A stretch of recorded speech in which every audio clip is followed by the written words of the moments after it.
Hi everybody, this is Katje. Welcome again to my YouTube channel. I've been away for a little while because I recently went to La Jolla for a slight vacation. So I had a very nice time there, but I'm back now. This evening I'm wearing my Kate Spade Kaleidoscope dress. It's kind of a fiery mid-length dress. I also have my Kate Spade purse here as an accessory. So I wanted to model that for you briefly. And this evening what I'd like to do, while I'm modeling this and just showing the look, here are my leather high heel pumps. What I wanted to do tonight is go back to something that I was beginning to discuss last time, and that is the notion of transubstantiation, this particular interpretation of the Eucharist, and the way that Nietzsche criticizes it, or might criticize it, in particular in connection with this theologian named Craig Hovey, whose book, as I explained last time, on Nietzsche and theology, I did not find very satisfactory. So what I would like to do this evening is be more positive, and I want to suggest a way in which the sacrament of the Eucharist could be theologically construed in a way that avoids the kind of criticism that I attributed to Nietzsche. So what I want to do is basically go over that, and I hope that you will find it interesting. I have a couple of notes that I want to refer to while I do this so that I don't get lost, because some of this material is a little complicated, but not really. It's just that I want to make sure that I don't overlook any points. So let me take my notes out just very quickly and refer to them now and then. Oops, there they go on the floor, but I got them. So let's remember, first of all, let's remind ourselves of what Nietzsche's basic problem would be with this ceremony of Holy Communion or Eucharist, at least as it's understood as an instance of transubstantiation, where the blood and wine, the substance of the blood and wine, are transformed into the substance that is the body and blood of Christ, even though the appearances of bread and wine, the sensible attributes remain, there's this substantial transformation. Now, Nietzsche's critique, basically, as you'll recall, is that there is an untenable distinction between perceptual properties like the color and the taste and the smell of the bread and wine on the one hand, and the imperceptible substance, which first is the substance of the bread and the wine, and then becomes the body and blood of Christ, that substance which we never perceive. It's beyond our ability to perceive it. And so Nietzsche rejects that as an unnecessary metaphysical distinction. Now, so let's go back to some things that I was talking about a while ago, and I was suggesting that if we become more idealist in our thinking, if we start to understand the notion of an enduring object, or let's say a substance, as a kind of mental construct, a certain kind of mental construct, then we can begin to get around some of these problems that Nietzsche raises about that notion. And so remember that the idea of an enduring object that I suggested could be projected from this idealism is the idea, basically the idea here is that there is this very intense commitment of faith that we have when we are inspired by certain stories that we hear in the Bible, or that we read in the Bible, or that we hear about, or that we encounter in the faith tradition. And so this is a feeling, it's an enduring feeling. It's sort of an enduring, not just an abstract mental state, but it's an enduring belief that has a bodily component. You know, I was talking about how it makes your skin prickle with excitement, it makes your hair stand on end, because it is very powerful and engaging. And so this sort of enduring inspiration, which has both a kind of spiritual and a bodily element, that is something that can persist, and that various other mental states or mental attitudes can cluster around. For example, our feelings of gratitude when we reflect upon what God has done through Christ, that is, He's become human in order to, and suffered and died in this extremely gruesome way in order to make us feel sorrow, and we may feel gratitude for that, which is the desirable outcome.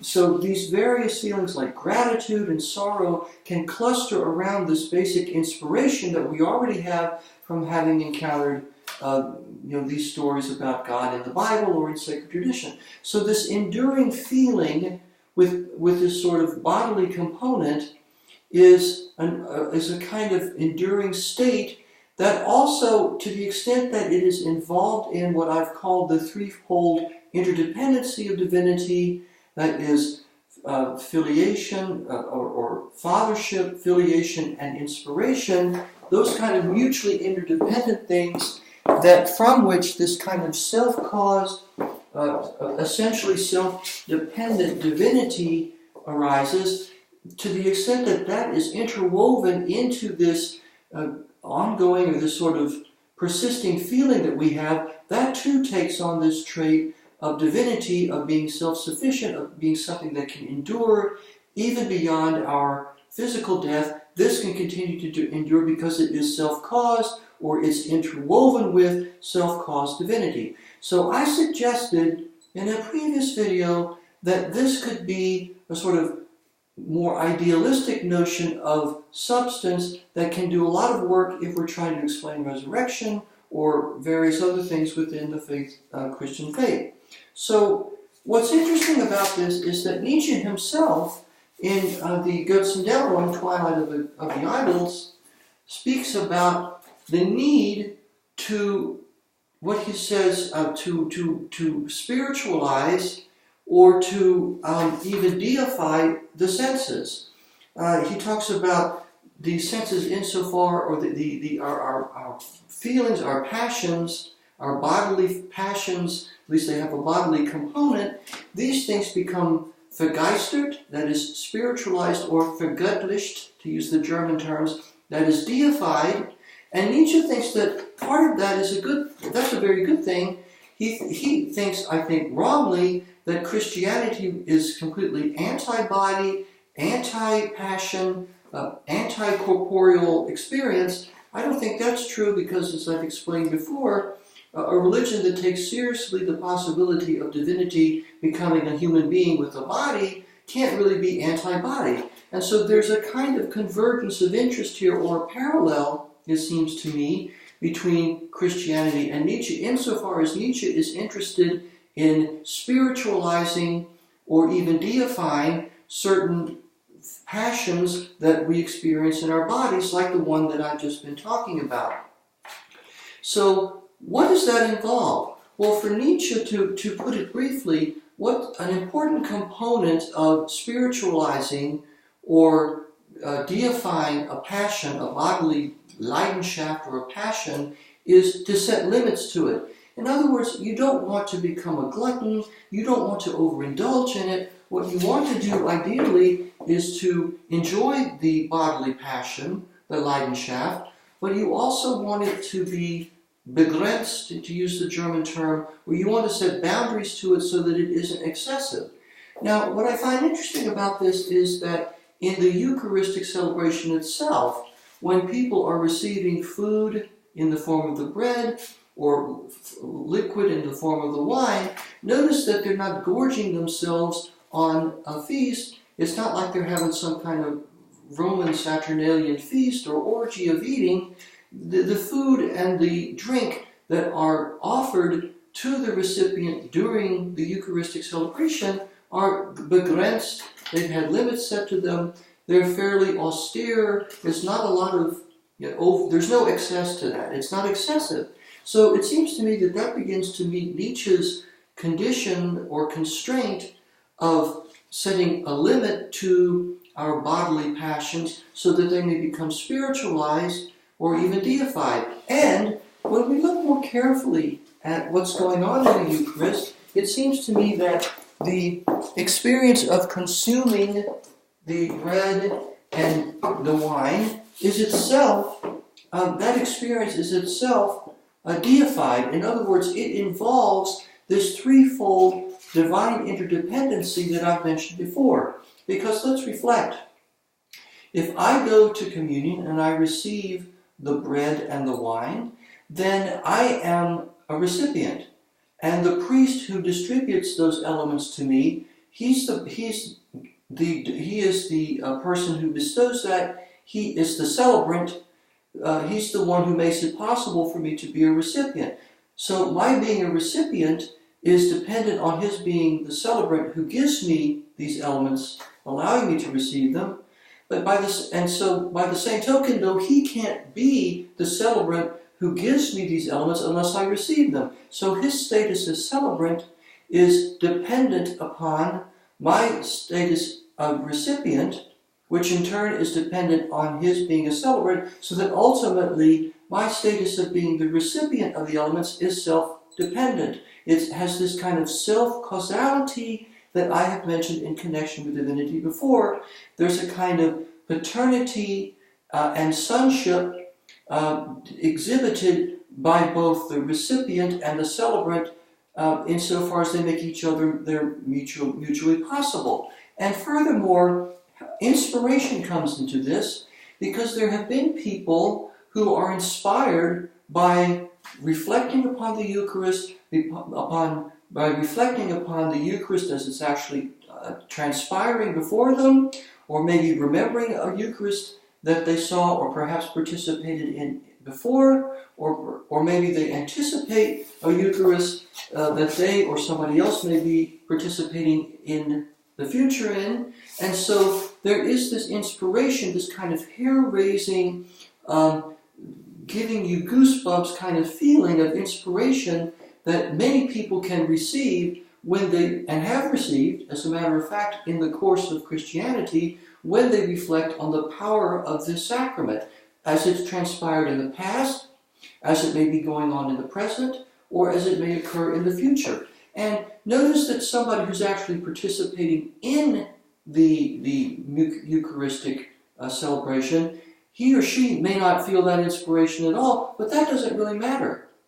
What matters is that somebody, somewhere along the way, can and actually has done that. In fact, many people have felt that inspiration, which, again, depends upon the mutual interaction between the recipient who receives the elements and the celebrant who bestows them, so that the inspiration depends upon that, so that they're inspirers, but they can't be inspirers unless there have been people who've been inspired by reflecting on the entire celebration. And so once again, the inspiration is self-dependent. It sort of circles back on itself. You can't have inspiration without inspirers. You can't have inspirers without inspiration, so you can't have inspiration without itself. That's the kind of self-caused or essentially self-dependent trait or telltale sign, if you will, that threefold divinity is present.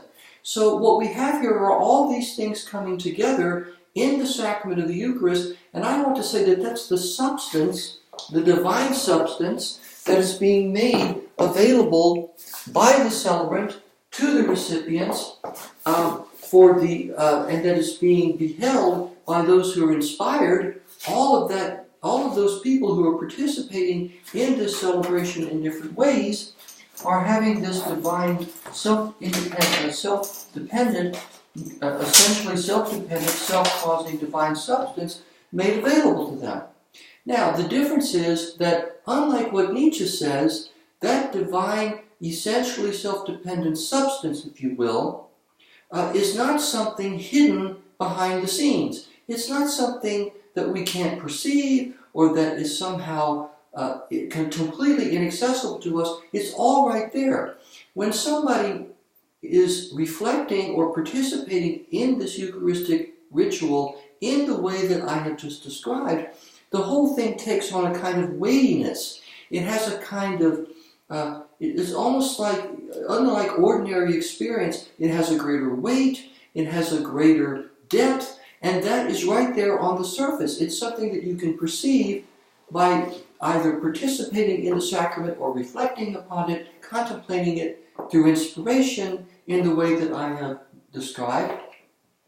And one way to think about this, just to conclude for this evening, one way to think about this that you might find useful is, suppose that you went into a Mexican church and you saw one of those beautiful Mexican crosses on the wall of the church. You know, they're often made out of turquoise or sapphire or blue stones intermixed with white, or maybe they're all made out of silver or whatever. But you see this cross and it calls to mind all the people who maybe have attended this church and who have dealt with various hardships, suffering, disease, death, and yet time and time again, they've come back to this church with this cross, and this cross makes their suffering, makes their the difficult experiences, and makes their humanity, the substance of their faithful humanity, available to you. You can perceive it. You can feel it as something weighty that is directly accessible to you, not something that's hidden in some way that you can't perceive, or that you have to deduce or make some kind of,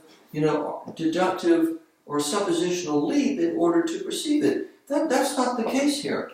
It's on the surface. And what I want to say is that divine substance, essentially dependent, self-causing divine substance, is also directly perceivable in the sacrament of the Eucharist to the people who participate in the Eucharist, both the recipients and the celebrant, but also to people who are inspired by thinking about the Eucharist or reflecting on Eucharists that have taken place in the past, or that may be happening now, or that may happen in the future. All of that richness, all of that weightiness, that heaviness, that poetic depth is perceptibly accessible, directly perceptibly accessible in the way that I've said.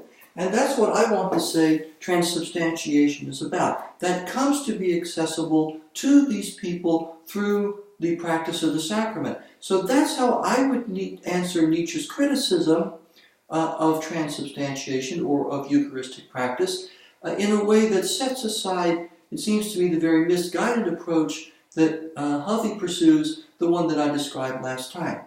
So that's what I wanted to talk about tonight. And again, I thank you for being patient. I hope that you found that interesting.